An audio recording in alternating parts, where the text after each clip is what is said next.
بسم الله الرحمن الرحيم. ياسين والقرآن الحكيم إنك لمن المرسلين على صراط مستقيم تنزيل العزيز الرحيم لتنذر قوما ما أنذر آباؤهم فهم غافلون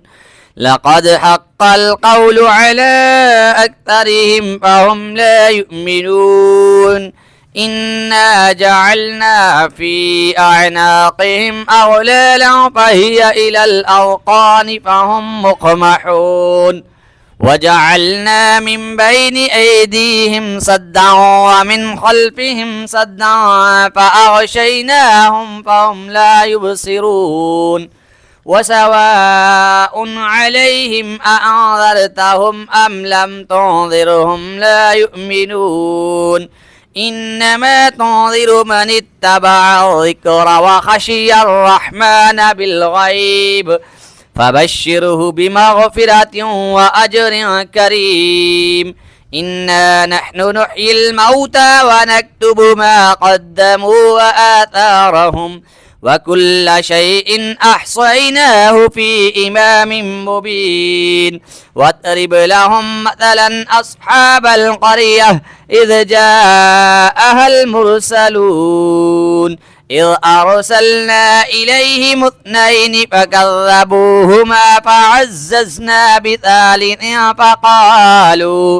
فقالوا إنا إليكم مرسلون قالوا ما أنتم إلا بشر مثلنا وما أنزل الرحمن من شيء إن أنتم إلا تكذبون قالوا ربنا يعلم إنا إليكم لمرسلون وما علينا إلا البلاغ المبين قالوا إنا تطيرنا بكم لئن لم تنتهوا لنرجمنكم وليمسنكم منا عذاب أليم قالوا طائركم معكم أئن ذكرتم بل أنتم قوم مسرفون وجاء من أقصى المدينة رجل يسعى قال يا قوم